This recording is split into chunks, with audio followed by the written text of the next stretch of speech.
बहुत बढ़िया बिरहा अभी आप लोगों ने उजाला से सुना।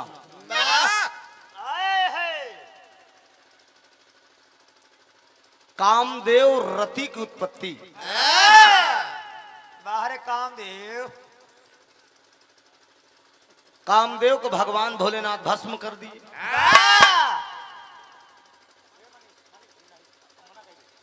कामदेव हर इंसान के ऊपर सवारी लेते हैं। अरे वाह। लेकिन जो रति है उनकर मेहरारू, कामदेव मर्द के ऊपर सवार होती, रति मेहरारू के ऊपर सवार होती। अगला जन्म कामदेव रति के का भा, जहां से गाना छूटा बा वहीं से गाना हर से स्टार्ट हुई। ध्यान देंगे, सहयोग देंगे, थोड़ा सा इसका बढ़ावा भाई। हेलो हेलो, मोट पर खत्म करा भैया, पतला कराएगा। हेलो, और पतला करिए। हेलो हेलो हेलो हेलो, हल्का से और वॉल्यूम दीजिए। हेलो हेलो हेलो हेलो, अब सही बात। रंजे भैया और कल्लू भैया पर्दा के पीछे ना, पर्दा के पीछे जात जा। अब बहन पर्दे के पीछे पीछे का जनी कितना दे दे। और लल्लू लल्लू और लल्लू। इशारों को अगर समझो तो राज को राज रहने दो। डॉक्टर साहब एक दूठी धुन बच के आओ, बाद बिरहा भाई लोगों को सुनाई दे।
लड़कवा का नाना रामदीन यादव जी।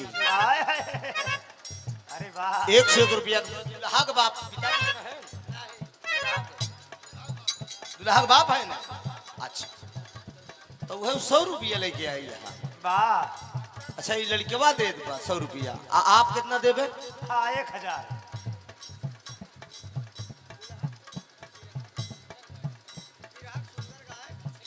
बिरहा कलाकार के बिरहा के सुंदर गायक आज, एक मिनट भैया, एक मिनट, पारी पारा से दिनेश भाई की तरफ से बहुत समाया का पुरस्कार, बहुत बहुत प्रणाम बा, आशीर्वाद की भिक्षा बा। आइए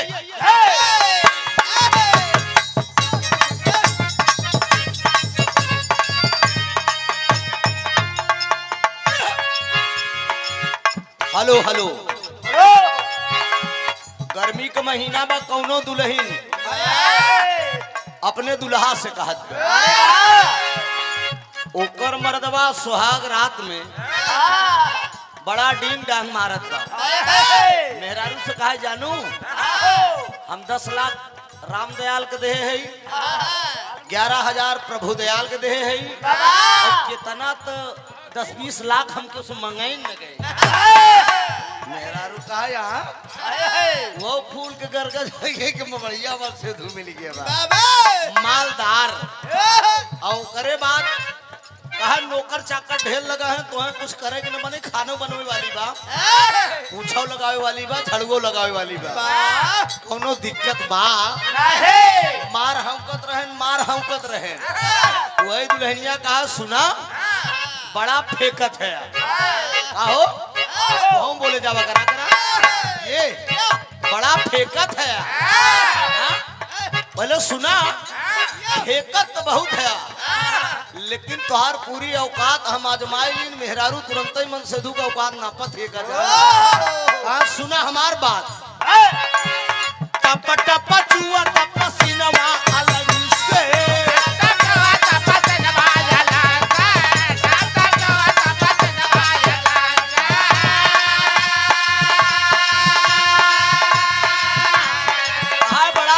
बाटे हैं 10 लाख के बेटा। तो थोड़ा सा और दूर करो, ढोलक का थोड़ा टंकी बनाइए भैया, कम सही बोल रहा है।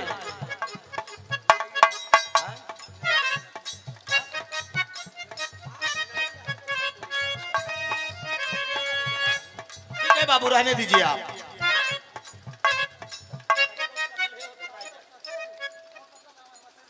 तरी पतला करे भैया ढोलक का। अब ठीक है, अब ठीक है, ठीक है मुन्ना।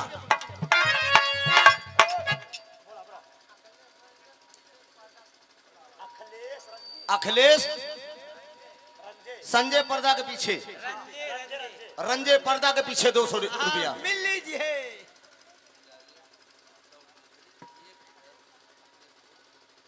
अखिलेश यादव जी 100 रुपए का पुरस्कार। हम झूठ पुरस्कार नहीं बोले, हम अपने कमाई पर निर्भर रही। तब थोड़ा सब बोलब 1000 ये हमार काम नहीं बाटे का। जान ला हम देवी की झूठ ना बोलवाओ जो बनाए, सरस्वती की ये जुबान निकलती है।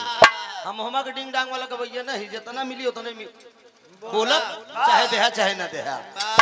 इशारा करत टप टप चुआ टप सीनवा आलम से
यादव जी, आप उत्तर रेलवे ग्राम सेनुपाड़ा 101 रुपया का पुरस्कार बा। बहुत बहुत प्रणाम बा, आशीर्वाद की भिक्षा बा। कहा तो 15 लाख हो राम दयाल का दे दे, 20 लाख उनका दे दे। मार डिंग डांग मारे पड़ा एक 30,000 35,000 का एसी नहीं लगवाई पाए यहाँ घर में। डिंग डांग इतना बता और का कहा देऊ सन सन बहादुर पछुआ के हवा।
कलाकार आप अलीपुर के धरती से 100 रुपए का पुरस्कार। गली गली जाए, अरे गली गली जाए, गली गली जाए, गली गली जाए, हथवा में कलमिया, गली गली हथवा में कलमिया, गली गली हथवा में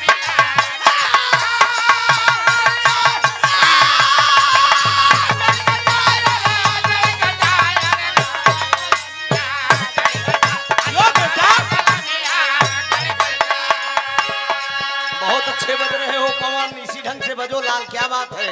ओहो दर्द का मार डग डरिए में गई,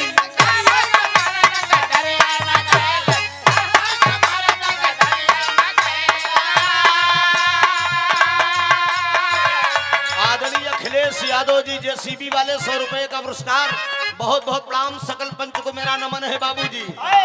डग डरिए में गई, डग डरिए में गई,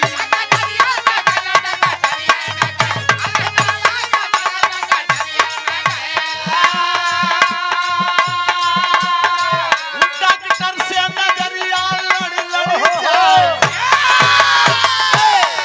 डॉक्टर से नजरिया लड़ लड़ जाए, हथवा में कलमिया गड़ी गड़ी जाए।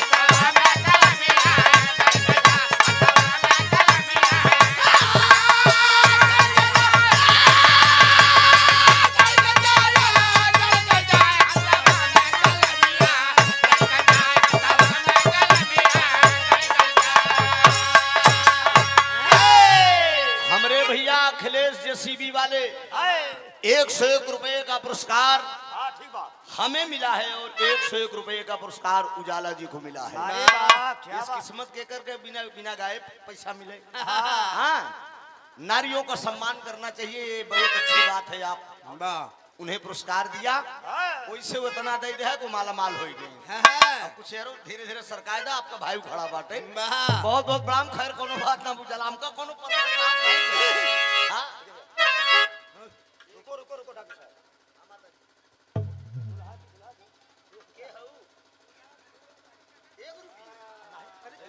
दुल्हा का फुआ है 1 रुपया देते। 2 रुपया 2। अरे चमन्नी लैला नदी आए 100 रुपया। अच्छा, फुआ का भतीजा 100 रुपए का पुरस्कार, और बुआ और देते हैं भाई तो ऐसे रख। दुल्हा का बड़की बुआ 1 रुपया, एक जने 2 रुपया दिहिन, आ एक जने बड़की फुआ 200 रुपया दिहिन। दातार सुखी रखे हो के भैया। बुआ का भतीजा की तरफ से 100 रुपया, वाह दातार सुखी रखे, सब भैया लोग सुखी रहे। बड़का भैया बहुत बहुत वंदन है, अभिनंदन है हमारी तरफ से।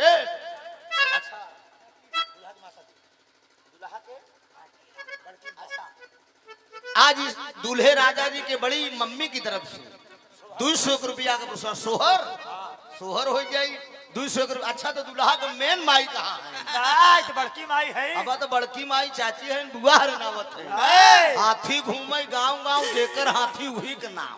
आए हो सकता यार नाराज हो बेचारा, तिलक कम मिली हो। वाह दुल्हा के पिताजी हरत दिखाते ही नहीं आए, हमें लगा तो लेन देन के हिसाब से कुछ कमी होगी क्या? अरे और ला पहले पैसा। अच्छा, 200 रुपया का पुरस्कार दुल्हा राजा जी के बड़की मम्मी की तरफ से, बात है? बहुत बहुत वंदन है। ये शादी मुबारक हो बाबू।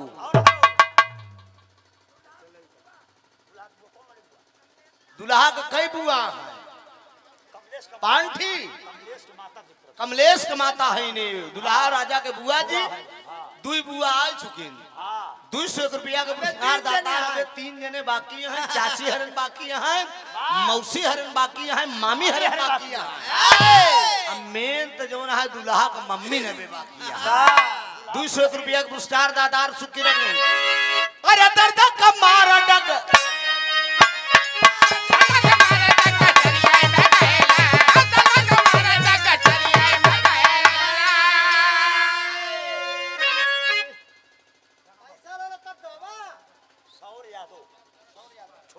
सौर यादव छोटा मुन्ना की तरफ से 200 रुपया का पुरस्कार दातार सुखी रखे। हमारे उम्र लेके बचवा जिया तू। हमारे विनोद बाबू की तरफ से 100 रुपया का पुरस्कार दातार सुखी रखा है। मास्टर साहब बहुत बहुत वंदन अभिनंदन है बाबू। जमन मिल जाए ठीक है। बीरू ट्रक मालिक, बीरू ट्रक मालिक, बीरू ट्रक मालिक 100 रुपया का पुरस्कार दातार सुखी रखकर सब भैया लोग सुखी रहे भैया। अरे दर्द का मारा डगरिया में गई,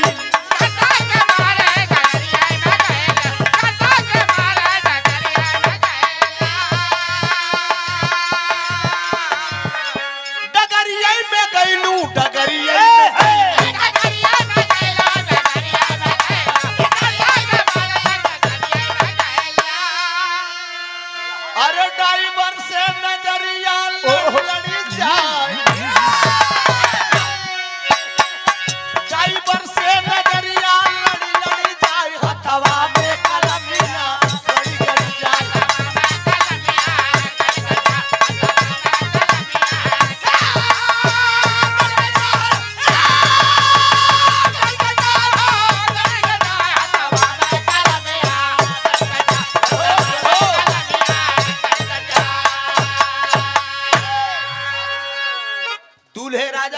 बड़की भाभी की तरफ से ये 201 रुपए का पुरस्कार है। बहुत बहुत वंदन है, अभिनंदन, एकदम सही बा मुन्ना। ओहो, अंश के मौसी की तरफ से। अंश का मौसी की तरफ से ये 201 रुपया का पुरस्कार। रुक जा, आस की मौसी। आज की मौसी मम्मी कहाँ है दुल्हा का? आई है, हम उन्हें के मेन इंतजार करते हैं। काहे सुहर आए रहे ते हेरो आए ना भाई देखा परसन तपाई जना करते हैं। ओहर 1000 दे के कहें हेरो आवाए। 201 रुपया का पुरस्कार दाता और सुखी रखें। सब भैया लोग सुखी रहे। बड़का भैया कौनो दुल्हिनी का दुल्हा बिरहिया रहा, बिरहा गावत रहा। जब मनीष अब बियाहे के बात उठी रही, उजाला कहीं कब करबा जब समय आई तब भी हुई ने। आराम से धीरे धरा वो जो समय आएगा विधाता के यहाँ जब लिखा लिखावा हुई उजाला, ये सब दिन तारीख फिक्स होता। हमार बियाह तैयार सन 2000 में हुई है। मनीष जो डाबा 24 साल हुई है। मुझे बोल दे तो सन 2019 अप्रैल।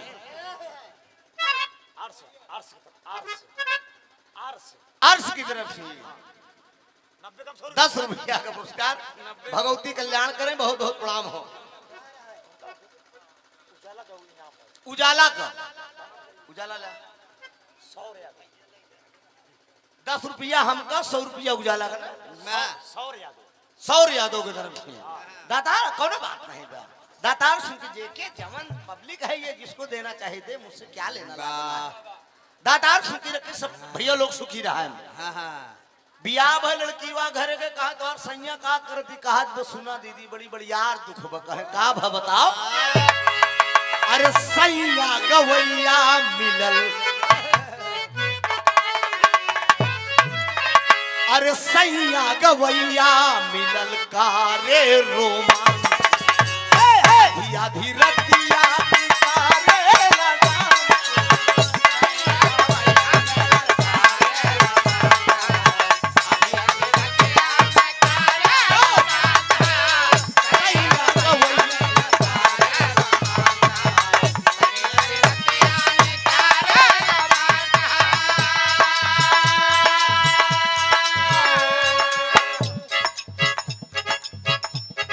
अनिल यादव उर्फ पप्पू यादव पर्दे वाले बाबा 100 रुपया का पुरस्कार दाता और सुखी रख।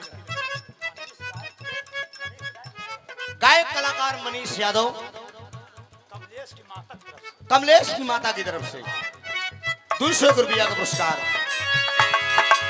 सैया गवैया मिलल कारे रोमांस हो आधी आधी रतिया की कारे।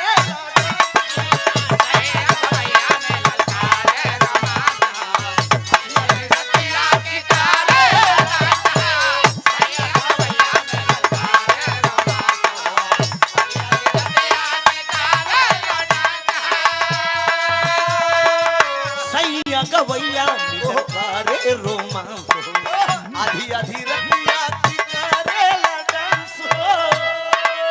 पूरा रिज पार करे हालत बिगाड़े,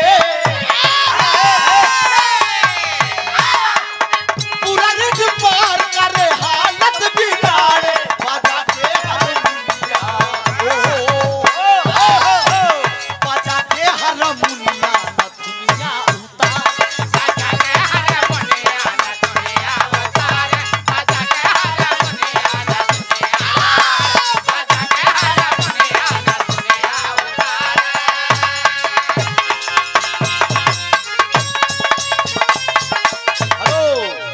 पप्पू यादव, अनिल यादव,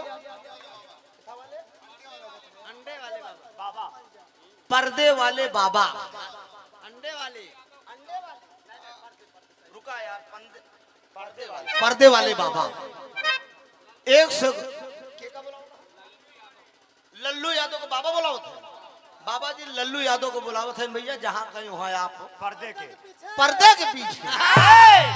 मतलब सामने ना मिला, पर्दे के पीछे मिला। पर्दे में काम होगा ये जान लीजिए। 101 रुपया का पुरस्कार दाता और सुखी रखकर सब भैया लोग सुखी रहें। चलो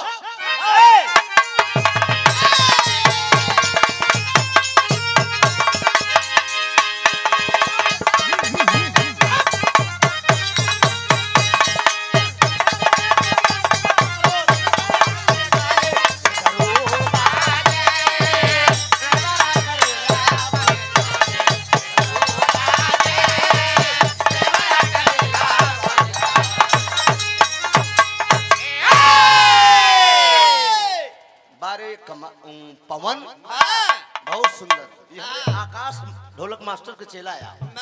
आकाश का ऑपरेशन हो गई यही पे हारनिया को 6 महीना मना हो गई ढोल बजावे। चेला हमके चेला भाई बजावे है ना दूल्हा के बड़की दूल्हे राजा जी के बुआ बुआ बड़ी बड़ी वाली बुआ की तरफ से सबसे रिकॉर्ड टूट गया सबसे रिकॉर्ड टूट गया। हरियर की हमका पहली बार देखा। 500 रुपया का पुरस्कार। बहुत बहुत प्रणाम हो। आशीर्वाद की प्रतीक्षा है। कमल चरण में नमन है। आशीर्वाद दे हम बच्चे अपनी कला में कामयाब हो। साईं इतना दीजिए जाको कुटुंब समाए। मैं भी भूखा न रहूं और साधु न भूखा। बहुत बहुत बंधन है। आप लोग प्यार से सुनिए। पैसा कौड़ी बहन उजाला बताएंगे कि हाथ कमाईला बहुत जिंदगी में कलाकार कमाता है बाबूजी, लेकिन बिरहा लोक शांति से सुन ले यही बहुत अच्छी बात है। आइए यहीं से मेरा प्रसंग शुरू हो रहा है। कामदेव अरे वाह रति दोनों का अगला जन्म कौन हुआ, कहानी को सुना।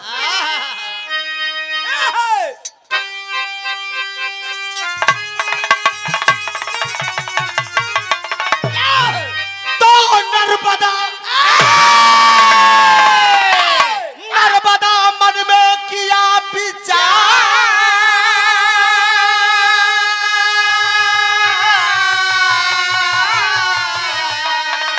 अरे पहुंची अनसुईया के द्वार।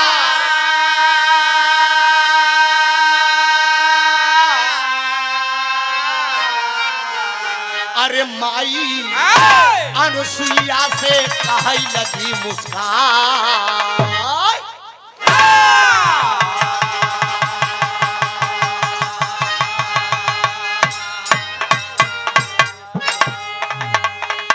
ध्यान दीजिएगा दोस्त। एक बार नर्मदा अपने कुटिया में लेटी है। मेरी माँ बहनें बहू बेटियां तमाम बैठकर गीत का आनंद ले रही हैं। दोस्त कौन ऐसी बात है हमारे गाना में ना मिली बाबूजी जी, हम आपको शर्मिंदगी महसूस करे पड़ी। ध्यान दे एक बात, हिंदुस्तान की नारी किस प्रकार से होना चाहिए दोस्त।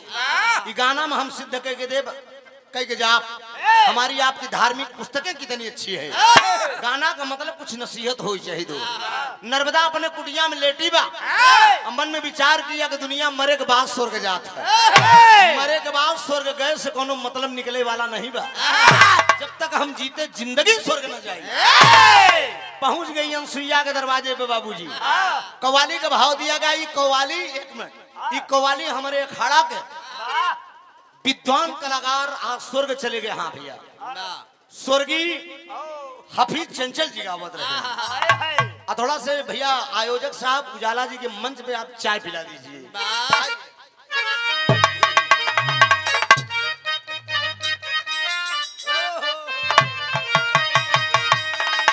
अरे दाई हलीमा गावई, दाई हलीमा गावई लोरिया।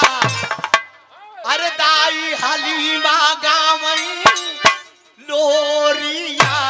झूलो झूलो रे मोहम्मद झूलना झूलना रे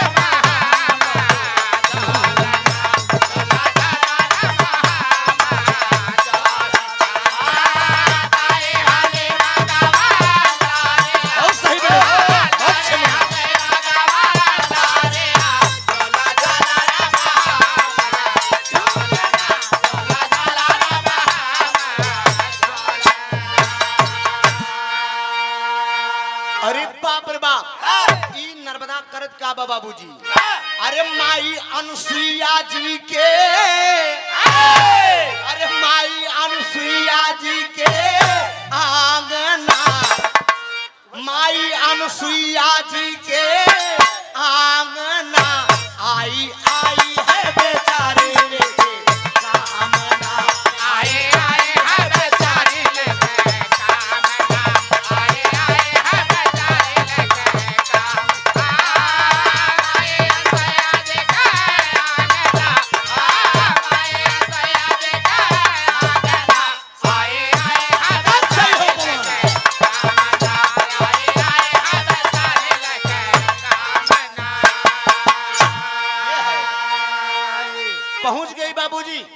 अनसुईया के दरवाजे कुटिया पर पहुंच गई, चरण स्पर्श किया। अनसुईया माई नर्मदा से कहन बिटिया कैसे आऊ? कहन महतारी तोहरे चरण में उ ताकत बा, हम तोहरे चरण में उ ताकत बा कि हम स्वर्ग लोक जा सकी थी, हम जीते जिंदगी स्वर्ग देखे चाहिए थी। अनसुईया कहा हम तोहका स्वर्ग भेज दे, लेकिन हुआ जमन होई ओका तू बर्दाश्त करी। कहन माई जमन होई हम झेल लेब, लेकिन हमका भेजा। बाबूजी बारे अनसुईया महासती अनसुईया, जरा ध्यान दीजिएगा दोस्त। अनसुईया यादव वंश के जितने लोग हैं सब महासती अनसुईया के वंशज हैं। ये ध्यान दिया, हम सब अगर रही रही तो हमार सबको वंश वही अनसुईया गया। अत्रगोत अत्रिगोत है हमारा लोग, अत्रगोत है। महासती अनसुईया के पति का नाम अत्रि मुनि था दोस्त। मंदाकिनी नदी में जाकर अत्रि मुनि तपस्या कर रहे थे। अयहर बाबूजी ऐसे उठा के दहिना गोड़ ऐसे जमीन में अनसुईया खींच दे। जब जोत खींच दे बाबूजी तू ही पैरे के नीचे से जमीन से बाबू से की जोत प्रकट हुई और इशारा कह दिया नर्मदा का कहा बिटिया यहीं पे बैठ जा, यही जोत में बैठ जाए। जोत तो का पूरा स्वर्गलोक इंद्र के दरबार तक पहुंचाई। तो जब उस स्वर्गलोक जा रही है तो टेरी का भाव दिया गया प्रयागराज में। आए हाय अरे लहराई लहराई गगनवा में लहराई नर्मदा, लहराई लहराई गगनवा में लहराई नर्मदा। प्रति जो सती के, प्रति जो सती के, प्रति जो सती के, प्रति जो सती अनसुईया के चरणवा गगनवा में लहराई नर्मदा।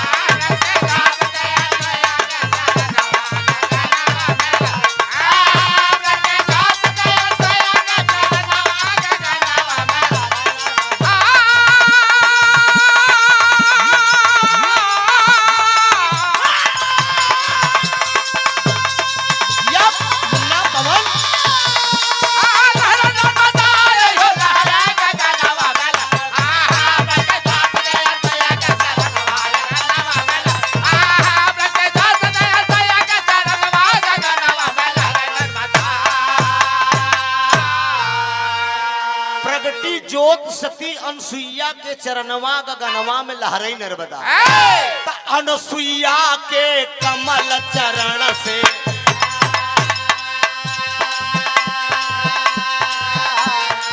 प्रगति ज्योति भई उजिया।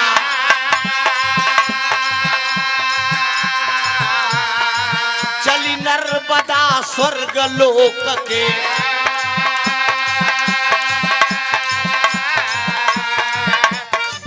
जोत के ऊपर हो के सवार।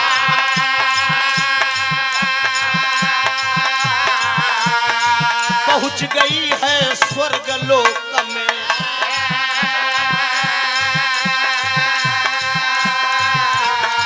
इंद्र का जहां लगा दर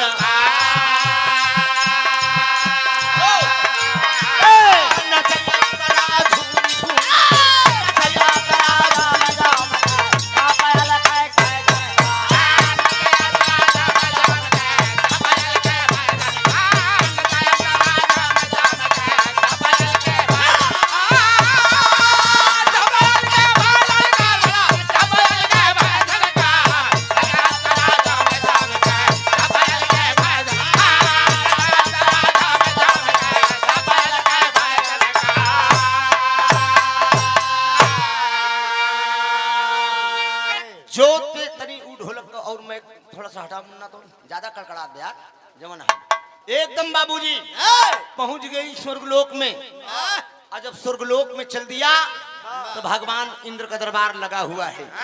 तमाम अप्सराएं मुजरा कर रही हैं। भगवान ब्रह्मा विष्णु महेश तमाम देवतागण बैठे हैं बाबूजी। और अप्सराएं मुजरा कर रही हैं। नर्मदा एक किनारे खड़ी हुई के देखा दिया स्वर्गलोक में और अप्सराएं मुजरा कर रही है। गावत कहा है कि अरे बहे पूरबैया, अरे बहे पूरबैया उड़े ला मोरा।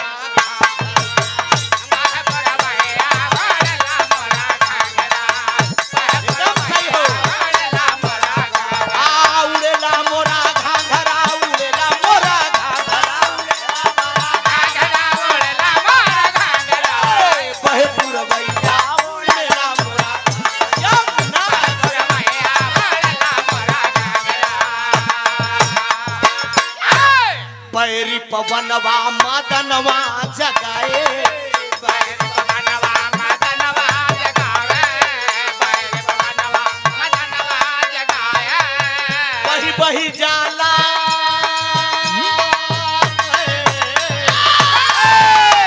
बही बही जाला मोरे अखिया के काजरा बही बही जाला मोरे अखिया के काजरा बहे पुरवैया उड़ेला मोरा घाघरा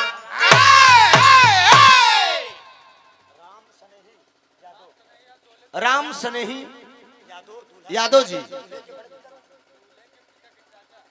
दूल्हे के पिता के चाचा दूल्हे राजा जी के पिताजी के आप चाचा चाचा जी 100 रुपया का पुरस्कार दातार सुखी रखे सब भैया लोग सुखी रहा बड़का भैया मुजरा हो रहा है बाबूजी आई नर्मदा एक किनारे खड़ी में भगवान ब्रह्मा विष्णु महेश तमाम बैठ के अप्सराएं मुजरा कर रही हैं जैसे हमरे आपके बियाहे बराते में लोग डीजे डांस ले जाते लड़की मन हिया तक जब पहन के मंच पे आवे तो बाप बेटवा साथे आनंद ले वैसे बाबूजी हुआ स्वर्गलोक में एकदम सुंदर सुंदर अप्सराएं बाबूजी इसे नाच रही है भगवान ब्रह्मा विष्णु महेश सब जने बैठ के इसे आनंद लेते हैं नर्मदा कहा भी यही स्वर्गलोक का यही स्वर्गलोक नहीं कि ब्रह्मा कहा थी अरे नहीं कि विष्णु कहा थी ए बाप रे बाप घरे घरे पूजा जाती ये सब अप्सरा नचावता बढ़िया बढ़िया मेहरारू नचावता ए घरे घरे पूजा जाती ऐसा ऐसा देवता है बतावा इतने में बाबूजी मुजरा खत्म होने के बाद सारे देवतागण अपने अपने घर गए तो सभा विसर्जन हुई देवगण कैले हैं प्रस्थान अरे खड़ी नर्मदा रही अकेले ए भाई मन में करई गुनान हो अरे राम गगनमा में लहरई नर्मदा अरे हड़ा बेटा अरे तबले इंद्र देव का पड़ी गया जाई नयनवा सभा विसर्जित हुई सारे देवतागण अपने अपने घरे गए और जब अपने अपने घरे गए पूरी महफिल खाली केवल देवराज इंद्र जब सिंहासन से उठ के जाए लगे बाबूजी तो खाड़ी एक किनारे वह नर्मदा खड़ी बा वह नर्मदा के लिए खड़ी बा देवराज इंद्र का निगाह पड़ गई इंद्र का निगाह पड़ गई कहा रे पूरी महफिल खाली लेकिन ये लड़की अकेले इशारा करके देवराज इंद्र उस नर्मदा को बुला लिया कि ए लड़की यहाँ आओ तुम कौन हो कहाँ से आई हो अरे बाप बाप नर्मदा नर्मदा हाथ हिलाए के कहा कि हम हमारा नाम नर्मदा बा हम मृतलोक से आई है हम कमाई अनसुईया भेजे हैं अरे बाप रे बाप जब अनसुईया का नाम सुने इंद्र क्रोध आई गया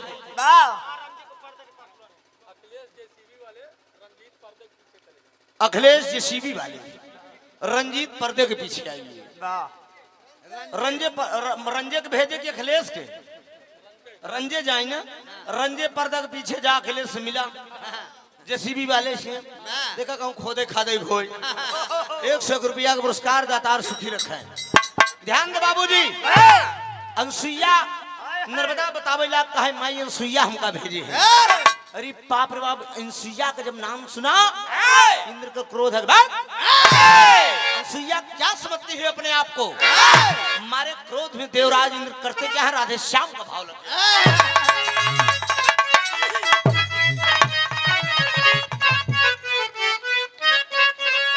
अरे सुन नारी नर्मदा नालायक अरे सुन नारी नर्मदा नालायक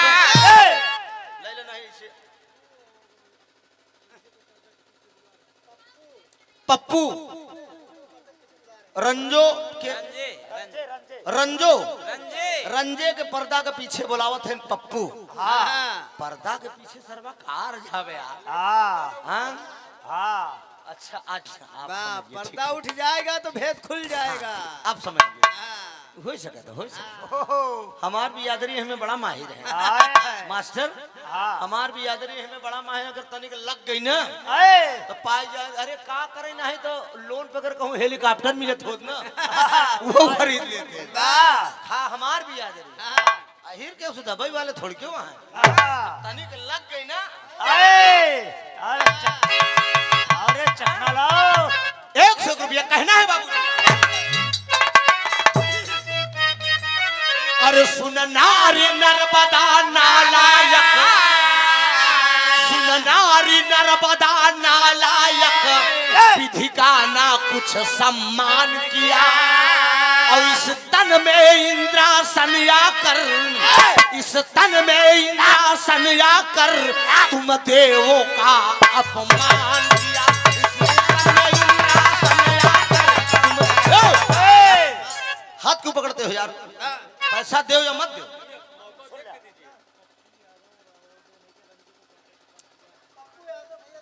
सुनो पहले, अगर कलाकार बजा रहा है तो कतई मत हाथ पकड़ना, चाहे पैसा मिले या ना मिले। आना है तो यहाँ तक आओ। क्या नाम है? पप्पू भैया, रंजे पर्दे के पीछे। 101 रुपया। सुन नारी नर्मदा नाला कुछ सम्मान किया और इस तन में इंद्रासन आकर, इस तन में इंद्रासन आकर तुम देवों का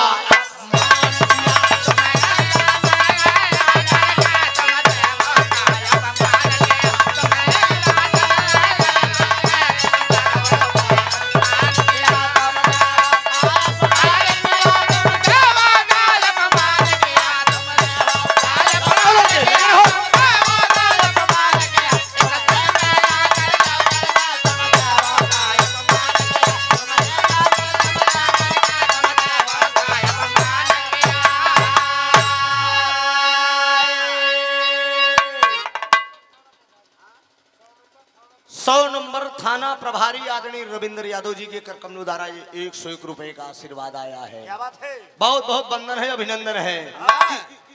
चल भाग यहाँ से इंदिरा, फटकार दिया और नारी शक्ति को भूल गए, नारी शक्ति को भूल गए, चरणों से ठोक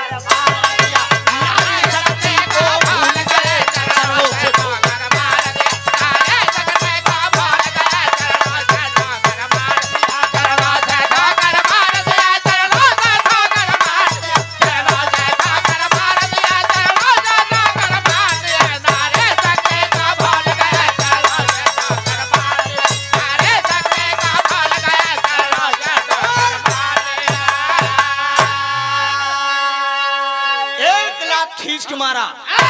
इंद्र महाराज नर्मदा के 1 लाख मारे बाबूजी। नर्मदा स्वर्गलोक से मृतलोक में आवत गया। जब नर्मदा स्वर्गलोक से मृतलोक में आवत गया आवाज दे रही है बाबूजी, माँ मुझे बचाओ, माँ मुझे बचाओ।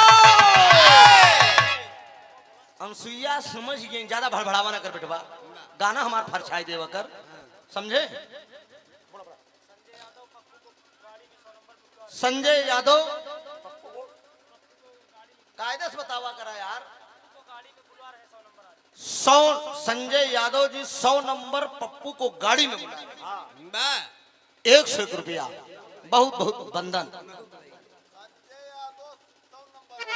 संजय यादव जी 100 नंबर वाले 101 रुपया का पुरस्कार। बहुत बहुत प्रणाम, आशीर्वाद की परीक्षा है। 1 लाख खींच के मार दिया। जब 1 लाख खींच के मारा बाबूजी, स्वर्गलोक से मृतलोक नर्मदा आ रही है। जब स्वर्गलोक से मृतलोक नर्मदा आवत बाबूजी तो अनसुईया समझ गई, अनसुईया समझ गई इनकी गई रही स्वर्गलोक, लगत कोनो घटना होगी। अब बाबूजी वही चली आ रही, माँ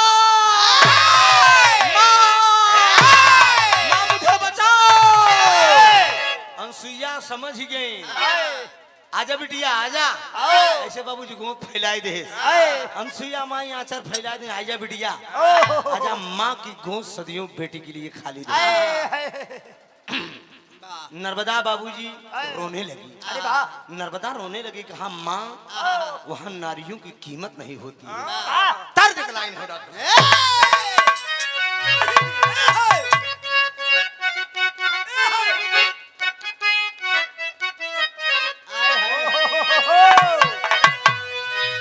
अरे माई कहाई की बेटी,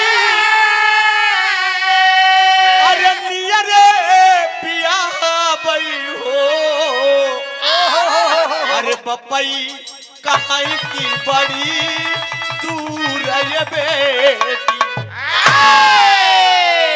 कि सुनली की सासुरे में अरे झूरा झूरा मोती झाले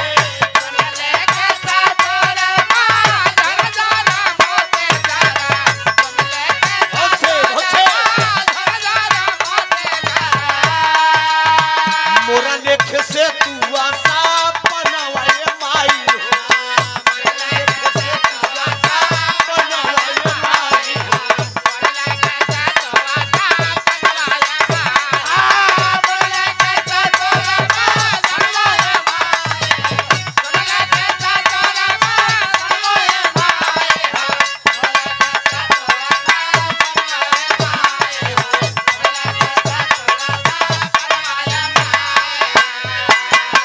एकदम सही है मुन्ना।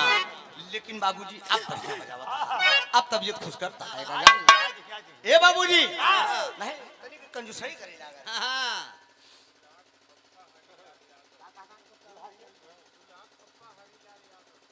दुल्हा राजा के पप्पा फुफ्फा हरिलाल यादव जी 101 रुपया का पुरस्कार ये लाइन पे नर्मदा बाबूजी पांव पकड़ ले संसुईया पांव पकड़ के कहा कि इंद्र महाराज हमके अरे लतवा से मार लो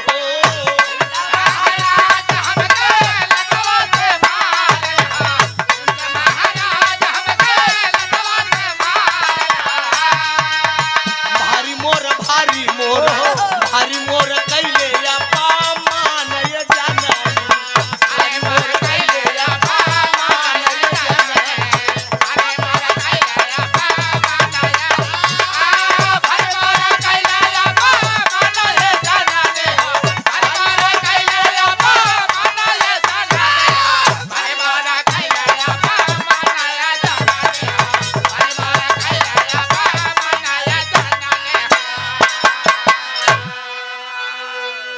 नर्मदा कहे माई हम स्वर्गलोक घूम गई रही है इंद्र का दरबार जहाँ स्वर्गलोक बाहू आम का इंद्र लाते से मार दे नारियों की वहाँ कीमत नहीं है हम इंद्र से बदला जब तक लेब ना तब तक हमारो नाम नर्मदा नहीं।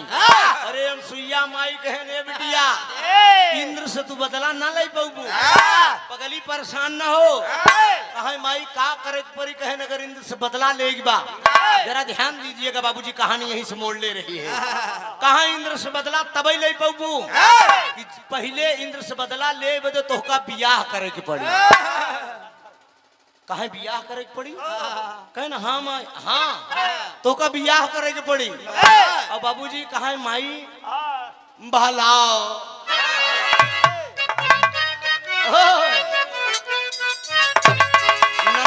नर्मदा बाबूजी और सुइया का मुझे जब बियाह के नाम सुन ले कहा माई हम बहुत अभाग नहीं मैया अरे भला कौन है जम्मू से शादी करेगा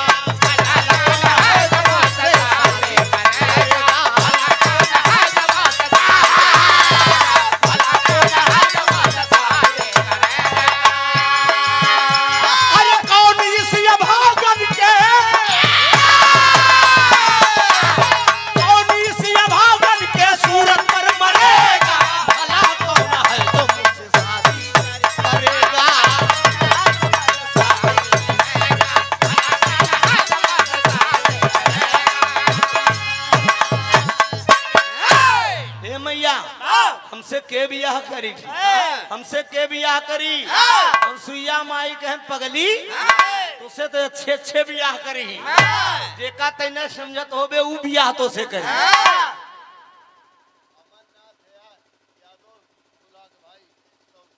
अमरनाथ यादव जी दुल्हा राजा के आप भैया की तरफ से 100 दुल्हा का मम्मी नहीं आई हम कई बात कसकत बसाला जान ला जब तक हम गाओ तब तक ये बात याद रखब और तब तक हम नाम ले बीच बीच में दुल्हा पापा ही नहीं ना दुल्हा का पापा ही आए दुई में क्यों जने आ जाए तो हो जहाँ मलिकार आई गए 100 रुपया का पुरस्कार न हो तो हरे भर में बताए दे तब वो काम हो जाए। ए बाबूजी कहना है कहा मैया हमसे बियाह के करी कहा तुझसे बियाह ते अच्छे अच्छे करी चिंता न कर बेटिया कहा का करे एक बार कहीं अपने कुटिया में चली जा अपने कुटिया में जाए के बढ़िया खाना पीना बनाई ली एकदम सुलह श्रृंगार कई ली सुलह श्रृंगार कई के बिटिया सोई जाऊ सवेरे जब सोई के उठू तो डेहरऊ जब दरवाजा खोलू कुटिया तो पहला पहला जैसे भेंट होई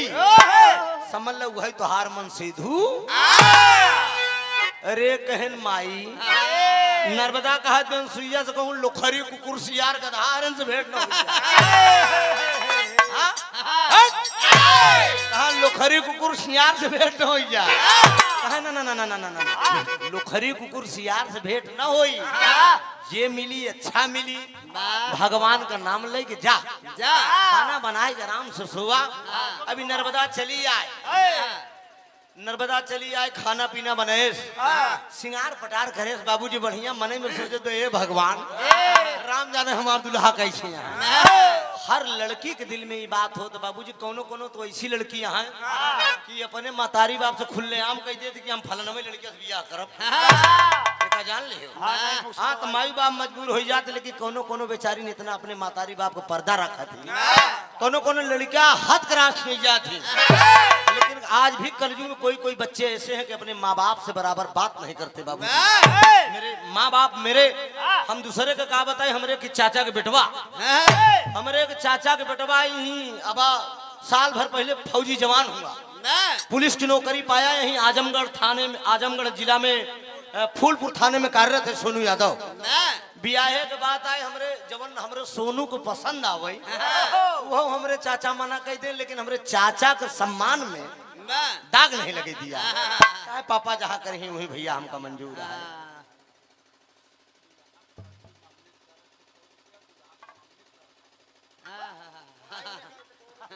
दुल्हा का मम्मी की तरफ से 100 रुपया आए दुल्हा का बड़की मम्मी की तरफ से 100 रुपया दातार चल कोनो बात नहीं सब ऐसा ही दातार सुखी रखे सब भैया लोग सुखी रहा बड़का भैया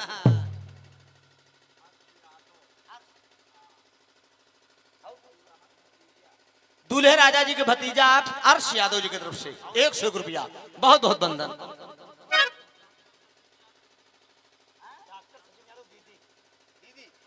डॉक्टर सचिन यादव जी की दीदी की तरफ से 100 रुपया का पुरस्कार बहुत बहुत प्रणाम आशीर्वाद की परीक्षा सोनू छुट्टू आए तो हम कहे कस कहें भैया का करी पापा जहाँ करी वहीं करबे हमके ऐसा बालक होना चाहिए बाबूजी यार नर्मदा अपने मन में सोचत बिया नर्मदा सोचत बे भगवान हमका राम जाने दुल्हा कैसे यह मन में सोचत बे बाबूजी सवेरे जब सोई के उठी लेहेश जब कुटिया के दरवाजा खोलत बिया कुटिया के दरवाजा खोलत डेहरौचबई पे डेहरौचबई पे एकदम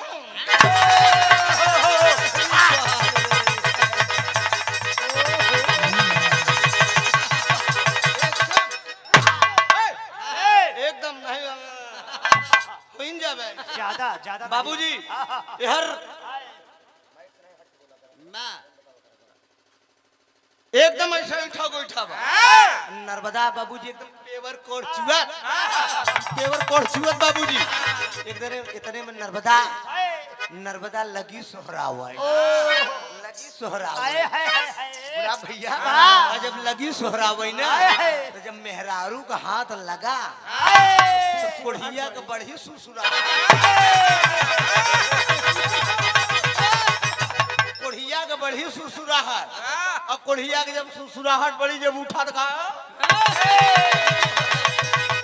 अरे बाप रे बाप कोढ़िया भागा तो नर्मदा कहा दे कहाँ चले अरे तोहर नाम लइके अरे तोहर नाम लइके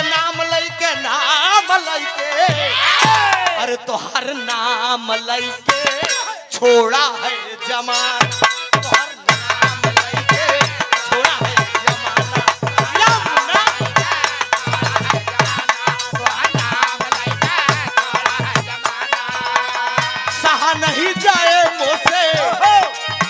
सहा नहीं जाए मोसे सखियन का ताना तोहर नाम लइके छोड़ा है जमान तोहर नाम लइके छोड़ा है जमान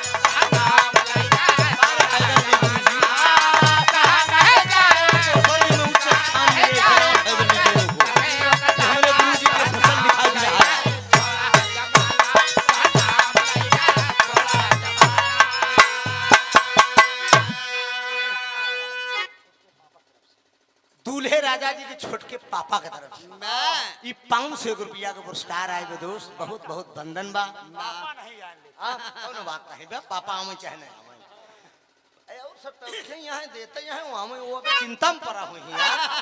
500 रुपया का पुरस्कार बताता और सुखी रखे सब भैया लोग सुखी रहे बड़का बड़ा। अभी कोढ़िया उठ के चला जात बा, कोढ़िया जब बढ़िया टाप में मेहरारू देखे नर्मदा इससे गोर गोर गाल भाई साहेब एकदम गर्दन सुराही जैसे आमे के फाकी आमे के फाके जैसे आँखी रेशम जैसे बाल।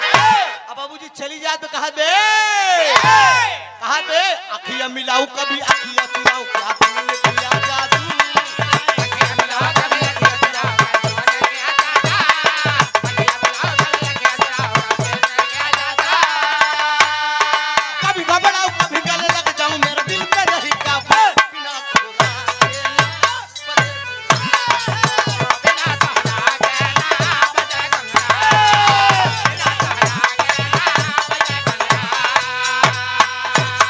अरे बाप रे बाप कोढ़िया कैसे अखबारी में भर ले कोढ़िया के जब अखबारी में नर्मदा भरे तो कहा मेरे बोल हमका छोड़ दिया हमका छोड़ दे, तू बड़ी टाप के तू बड़ी टाप हार गोर गोर गाल में कौनो बढ़िया कहा हम तुमसे बियाह करा कहा हम कोढ़ी कलंदर। अच्छा एक बात बा भाई साहेब भरा देखा कितने बुरा दिन माना जवन तनी कैचड़ खैचड़ हो तो उनका मेहरारू बड़ी टाप में ई कैसे तोहार तो हम दुल्हन नहीं देखे ही हाँ अब देख के कल्पना एक आध दिन कह दे भाई हम देखे ही ठीक है ना हाँ दुकान बढ़िया बना ए बाबूजी ई करे नहीं बतावत है जवन तनी खैचड़ टाइप के रहा उनका मेहरारू या जान लो कि चार एस मिला थी और जवन बल्कि तनी के शौकीन बेचारीन रहा थी ना उनका रेस मिला मेरे दोस्त अब देखा ये कोढ़िया को कोढ़ चुवत बा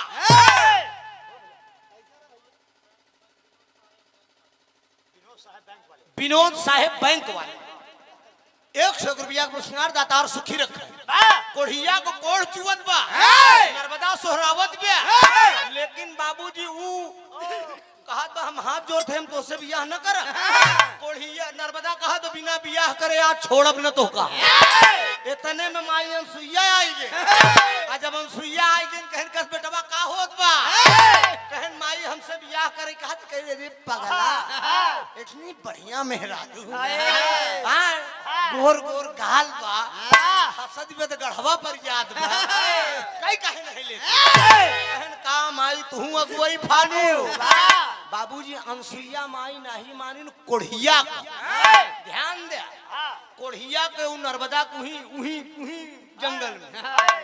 जंगल में बियाह कराई दी आ जब बियाह गंधर्व बियाह हो गया तो कोढ़िया जब बियाह कह के आई ने कुटिया में तो लगा ठनगन फान कहा बियाह तो कैली लेकिन सुहाग रात न तू काहे भाई अनसुईया कहा ई कवन बात पगला काहे अब अनसुईया अब सुहाग रात न मनाओ कहा काहे बदे कहा हमारा शर्त है एक काम करे परियन का तबे हम मनाऊ नर्मदा कहे बोलो पिया क्या करना पड़ेगा कहा पहले हमका घोड़ैया बैठावा पहले हमका घोड़ैया बैठावा और ओकरे बाद जितना तीरथ है अयोध्या से लेके यहाँ भगवान राम आई है प्राण प्रतिष्ठा कैडाइन प्रधानमंत्री समझे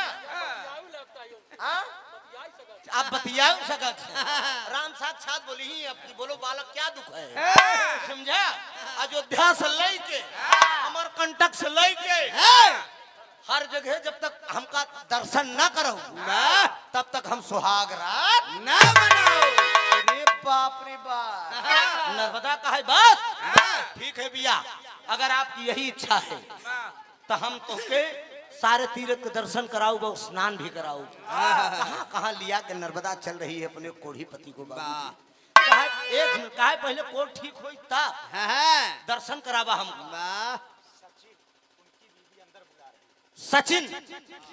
सचिन जी की बीबी अंदर बुला रहे सचिन जी को पर्दे के पीछे मत जाइए, चला अंदर जाइए। ना घर अरे जाइए। मजाक मर जाऊँ, वहाँ कहाँ फुटकत है आप? 50 रुपया बहुत बड़ा बा, आशीर्वाद की परीक्षा है। कहाँ कहाँ कहाँ बाबूजी नर्मदा लेकर घोड़ैया बैठा के जा रही है। हाय हाय हाय, अरे प्रथम नहावन प्रयागराज का। ना बेटा, ना ना ना ना ना बेटवा, आराम से। चंद इनकर समझ ले। हाँ देखा तोरे पिठवा बजा के बताई देता है या ना लड़किया चंदू भैया का करी, आज पहले प्रोग्राम बजा भैया आएगा। अरे प्रथम नहावन प्रयागराज का,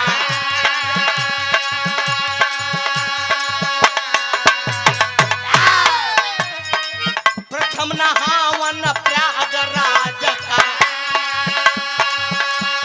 बस चुप रहो। त्रिवेणी की लिया लहर, और आराम से। लक्ष्मण झीला ऋषि के सयौ,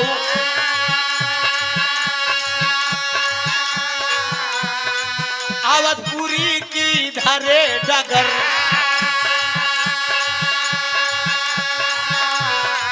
बाबा विश्वनाथ के दर्शन,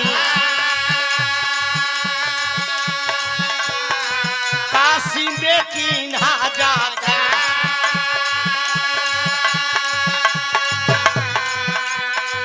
लक्ष्मण झूला ऋषि के सयौ,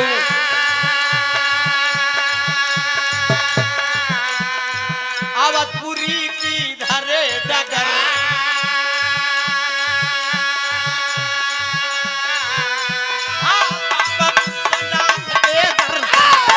विश्वनाथ के दर्शन, काशी में कीन्हा जाकर। बाबा विश्वनाथ के दर्शन, काशी में कीन्हा जाकर। बाबा विश्वनाथ के दर्शन, काशी में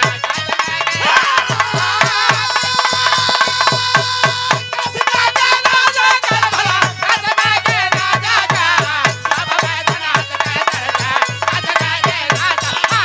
बाबा विश्वनाथ के दर्शन, काशी में कीन्हा जाकर।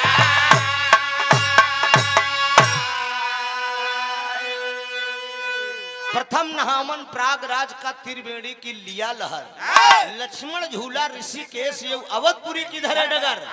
झारखंड बैजू बाबा का दर्शन करते नारी नर, बाबा विश्वनाथ का दर्शन काशी में कीन्हा जाकर। वाह। सचिन यादव की तरफ से, हाँ। सचिन की बीबी की तरफ से, सचिन जहाँ कहीं हो अगर बेखा भैया कहूँ सोई साई जो हो तो जगह की भेज दे, दुल्हन उनकर बुलावत है, वो मकान के अंदर बुलावत है। वाह। और 51 रुपया। अच्छा उनकी दीदी बुला रही है, उनकी सिस्टर जी। 51 रुपया का पुरस्कार, बहुत बड़ा मोह आशीर्वाद की परीक्षा है। ध्यान दे बाबूजी, पतिव्रता अपने पति धर्म पे रहती थी मगसूर। अरे जेठ मास गई रेगिस्तान में, अरे कई गईली भारी भूल हो। अरे राम गगनमा में लहरई नर्मदा, अरे प्यास से व्याकुल कोढ़िया कहा निकलई मोर परनवा। वाह। चल दिया बाबूजी। हाँ। जेठ महीना में एक तीरथ बाकी बा, रेगिस्तान, जहां बालू का रेता बा। लेकर बाबूजी घोड़ैया बैठा के जेठ का तपत दोपहरिया में अपने कोढ़ी पति को घोड़ैया बैठा के लिया के चली जा रही है। अब पुरवैया का झकोरा मारे बाबूजी। आज बाबूजी बालू का रेता जब उठे कोढ़िया को कोढ़ पे बैठे तो कोढ़िया इसे छटपटाए के रह जाए।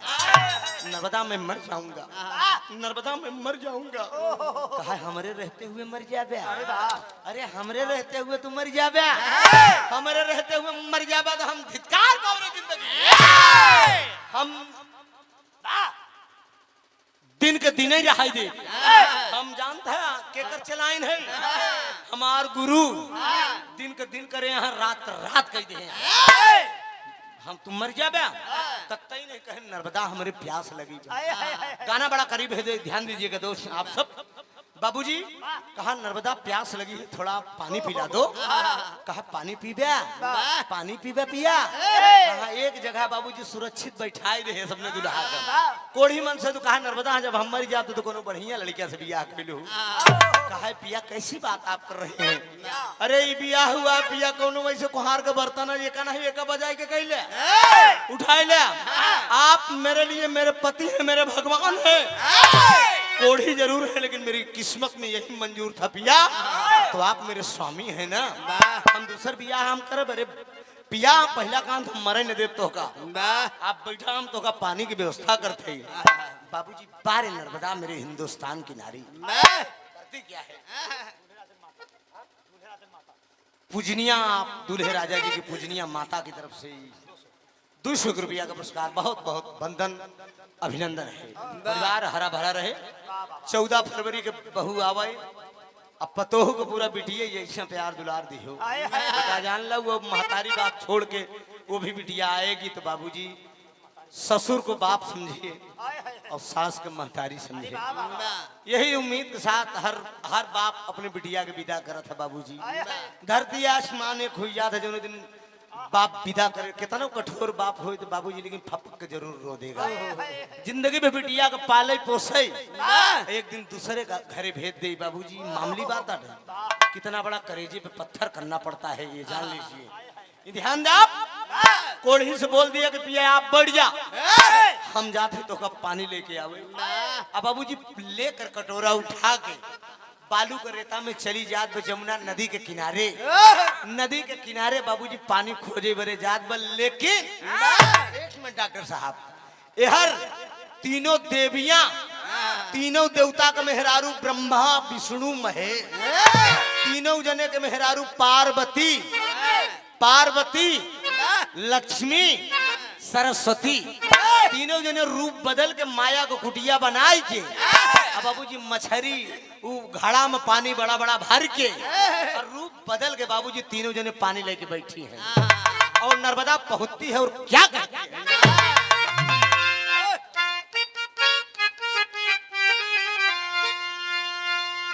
बेइज्जती तो नहीं उनकर करता है, बेइज्जती तो नहीं करता है यार। दुल्हा राजा 10 रुपये भेजे यहाँ, दुल्हा की तरफ से 10 रुपया आए, देख ले। मतलब ये उनकर बेचारू को शोभा नहीं बनावता और बेइज्जती करता है यार। अरे बाप रे बाप, यह साला कैमरा लगा बा यूट्यूब पे जात बा, 2 दिन बाद पूरे विश्व में चला जाएगी जहाँ गावे के रहन गायन दुल्हा 10 रुपये दे रहा। सोचा पूरे देश में टहरी यूट्यूब पे।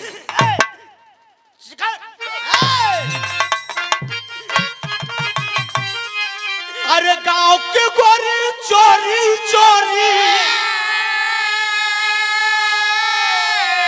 अरे गांव के गोरी चोरी चोरी, अरे जब पन घट पे जाए अरे चुदरिया, अरे चुदरिया लहर लहर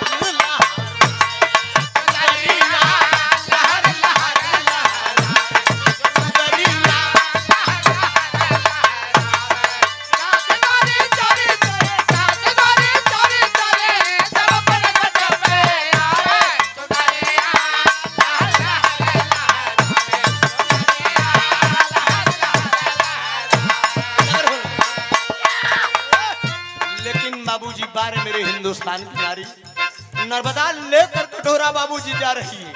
नेकी बदी की दोरा हो पे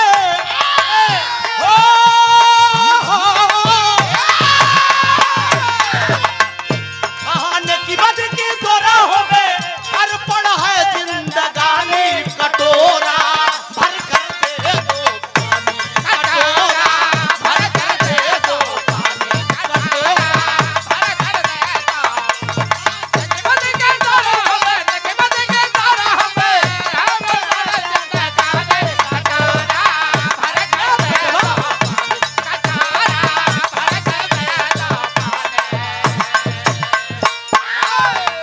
पहुंच गई है बाबूजी। तीनों देवियां बैठी हैं बाबूजी घड़े में पानी लगा कर। बाबा कुछ तो कर्म करो, कुछ तो कर्म करो, हम पे रहम करो, कुछ तो कर्म करो, हम पे रहम करो, कुछ तो कर्म करो,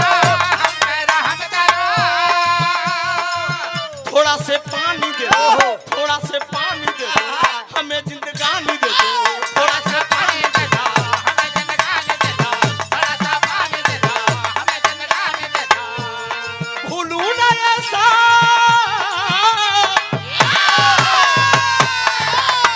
हो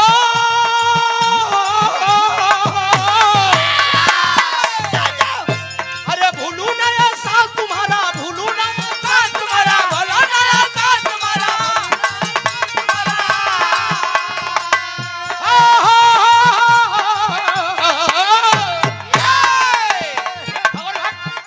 अरे उसी में रहो भूलू नया साल तुम्हारा भूलू नया साल तुम्हारा जब तक रही है परानी कटोरा हर दे दो कटारा भर कटा दो पानी कटारा भर कटा दो पानी भूलो ना जात तुम्हारा भूलो ना जात तुम्हारा जब तक है बनाने कटारा भर कटा दो पानी कटारा भर कटा दो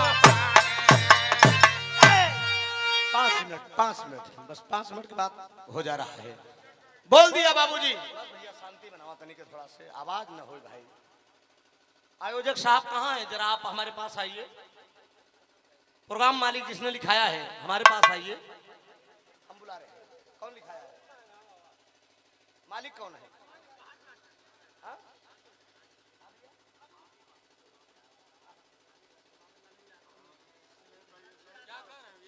आप लोग क्या कह रहे हैं ठीक उजाला कैसे गवा दे नंबर आएगा तब गवाएंगे कि अरे बेइज्जती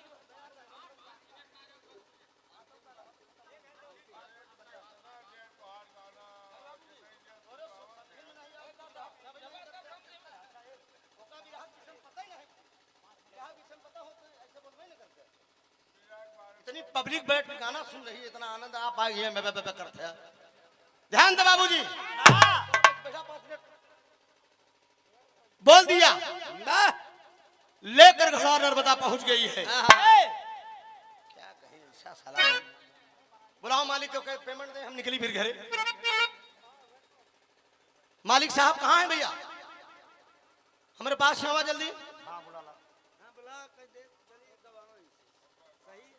मोबाइल दे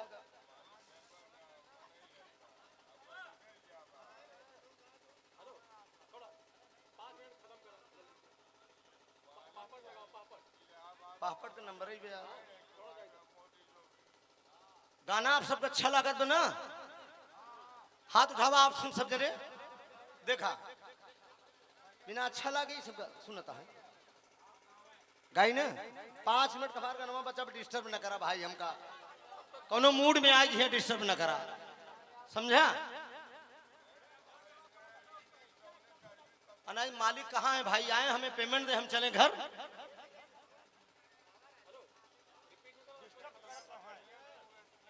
फोन उठ जाए तो बुला ले आदमी को भैया ये सब इनका लोग संभारा इनका सबके जब यहाँ बोली ही तो कहाँ हम समझते वो तो लगी वो जानते ही ध्यान दा मंच के लगे से बाबूजी हटा वो थोड़ा सा आवाज न हो नहीं आवाज न हो भाई ये डिस्टर्ब हुई थी ना हम जमाना है बोल दिया नर्मदा लेकर घड़ा लेकर बाबूजी कटोरा कहा मेरा पति कोढ़ी है मेरा पति प्यासा है मर जाएगा तनिक पानी दे दे दीदी हमका तीनों जने तीनों देवियां मुस्कुरा रही कि ओहो इतनी बड़ी भतराशी है देखा कोढ़ी मन सेधु बरे पानी हेर दी बैठे और वही कहा पानी देव लेकिन एक शर्त है ये दोनों हाथ काट के ये दोनों पैर काट के हमका तीनों जने के दे दे तब घड़ा का पानी तो का दे दे कहा ओ हो बस यही केवल दोनों पैर मांगत हूँ अरे हम अपने कोढ़ी मन से दुबरे जान दे सकी थी जान दे सकी थी और क्या कहती है पापड़ का भाव लगे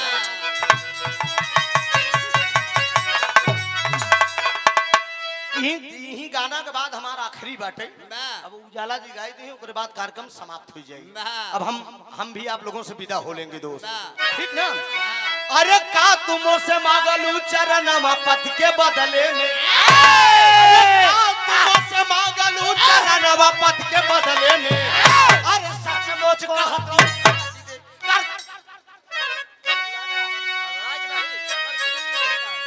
अरे का तुमो से मांगलू चरण रनावा पति के बदले में। अरे सचमुच कहती हूँ करता रनावा पति के बदले।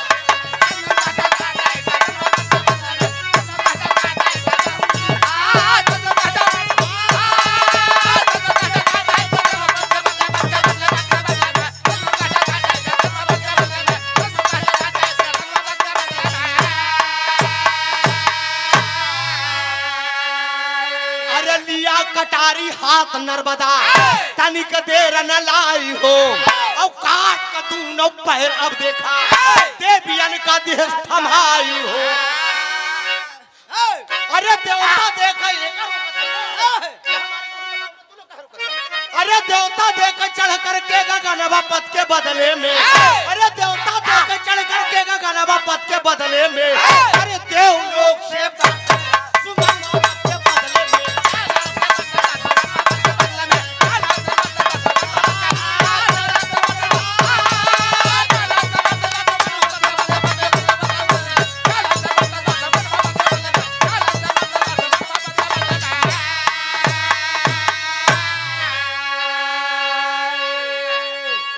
बाबूजी काट तो दोनों पैर दे दिया नर्मदा।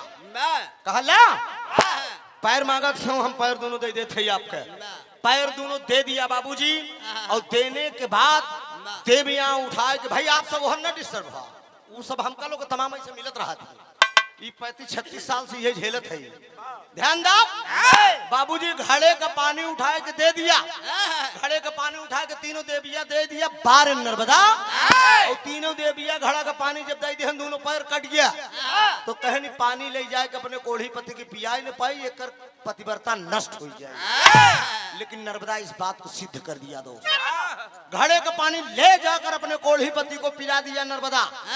ऐसे घड़ा दावे से यही हाथे में एक हाथे में घड़ा दावे से एक हाथ जमीन पे धरे। अब बाबू जैसे गेठुने के बल घिसते हुए जा रही है। और जब गेठुने के बल घिसते हुए जा रही है तो जैसे जैसे नर्मदा आगे बढ़त चली गई पीछे पीछे इसे धरती फाटत चली गई। तो आखिरी भाव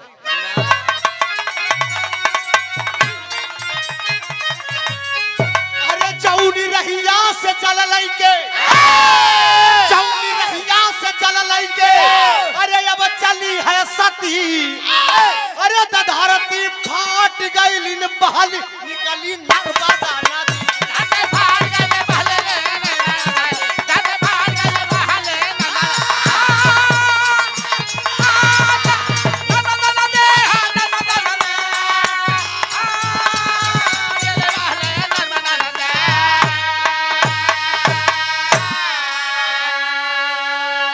नर्मदा नदी भैली बड़ी कल्याणी। नर्मदा यो कोढ़िया के अमर भाई का। अरे तो कोढ़िया काम देव भवा। अरे कोढ़िया काम देव भवा। अरे नर्मदा होई गई रती। कोढ़िया काम देव भवा वही कोढ़िया जब घड़ा का पानी ले जाए दे और कोढ़ जब ठीक हो गया तो वही कोढ़िया काम देव हो वही कोढ़िया। ये पुराण के बाद तो कोनो काल्पनिक नहीं बा। वही कोढ़िया काम देव भवा नर्मदा होई गे रति। जमन काम देव मर्द के ऊपर समारोह होती रति मेहरारू के ऊपर समझा। कोढ़िया काम देव भवा नर्मदा होई गे रति। धरती फाट गई बहली निकली नर्मदा नदी। आगे आगे नर्मदा चली गई बाबूजी पीछे पीछे धरती फाटती चली गई। एक नदी की उत्पत्ति हुई आज भी रेगिस्तान में नर्मदा नदी है। उसी नर्मदा के नाम से वो नर्मदा नदी बनी। गाने का शीर्षक बना कामदेव और रति की उत्पत्ति प्लस नर्मदा।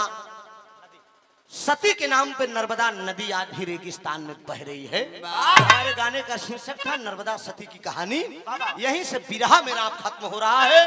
उजाला जी गाएंगे। अब इसी गीत के साथ हम आप लोगों से विदा होंगे। जीवन रहेगा फिर कभी मुलाकात आप लोगों से। स्वामी गीतानंद अनंत भय भुल्लुर तक दिए को तारा।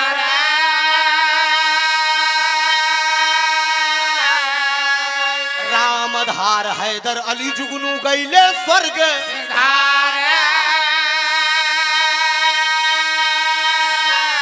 अरे राम गगनवा में में लहर नर्मदा अरे त त्रिभुवन नाक बाट इलाहाबाद भवनवा गगनवा में लहर नर्मदा लो दोनों सहेली बिल्कुल न दोनों सहेली बिल्कुल न दोनों सहेली बिल्कुल न बेली जैसे चंदा चकोरी पूछो नहालिनी का दोनों सहेली बिल्कुल न बेली जैसे चंदा चकोरी पूछो नहालिनी का दोनों सहेली बिल्कुल न बेली जैसे चंदा चकोरी पूछो